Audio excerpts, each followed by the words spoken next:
Байцгаана уу? Энд маань та бүхэнд өнөөдрийн амлан айлтгая. Тэг залбирлын талаараа үргэлжлүүлэн ярилцгаая.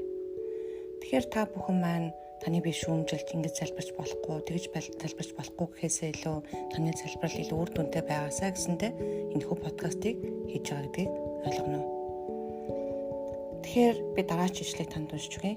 Иохан 14-ийн 12-оос 14. Үннээр би та нарт хэлье.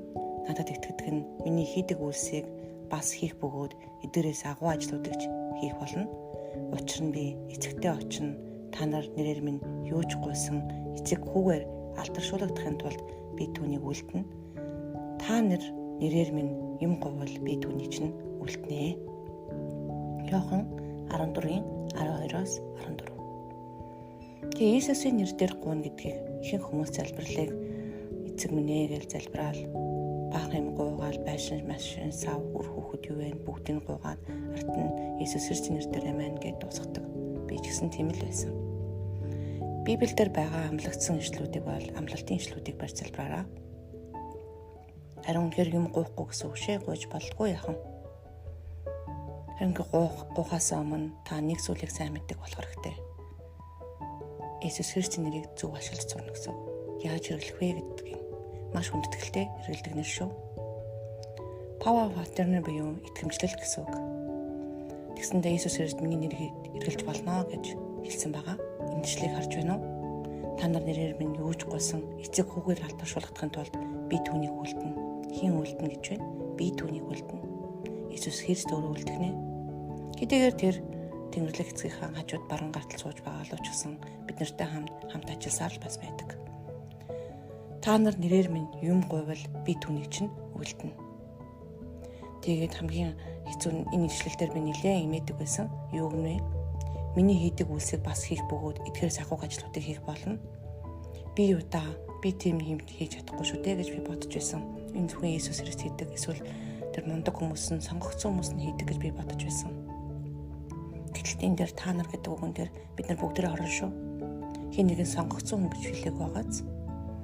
Яагаад вэ гэвэл тантай хамт Иесус өөрөө хийх учраас Иесусийн нэрд бүрэн итгэх үед та түүнтэй хамт ажил хийдэг. Хоёр дахь мэдэх ёстой ганц зүйл бол бид нар Христийн бие. 1-р Коринтын 12-ийн 27. Идвэ та нар Христийн бие бөгөөд тус тусдаа эргэтнүүд юм аа. Газар дэлхий дээр явж байгаа Христийн бие бол бид нар биелээ. Зөвхөн түүнтэй хамт яваа зогсохгүй түүний нэг хэсэг бөгөөд идэсэн мөлий. Эд эсүүд нь эргэтнүүд нэлээ. Хамтдаа нийлээд эргэтнүүд нийлээд нэг бие болдогтой адилхан Христийн бие гэдэг нь бүх итгэгч итгэгч нар орно. Та дахин төрсөн бөгөөд ариун сүнсээр дүүрэн итгэж байх юм бол Христийн бие бөгөөд яг Христийн хийдгийг хийх боломжтой гэсэн үг. Мэдээж энд хугацаа орно.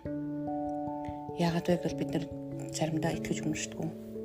Би ч гэсэн итгэж өмөрчдөг хүмүүсийн нэг байсан. Би залбирхдаа тухайн хүнийг эдгэн ч гэдэг юм уу тухайн амьдралд өөрчлөлт орно гэж бодохгүй хоосон л залбирдаг байсан. Залбирлын дараа ямар ч юм өөрчлөгдөн гэж хүлээдэг байсан. Харин Иесус Христосийн нэрийн үн цэнийг мэдэх үед үнэхээр итгэх үед түүний нэрд бүх гайхамшиг болж эхэлсэн.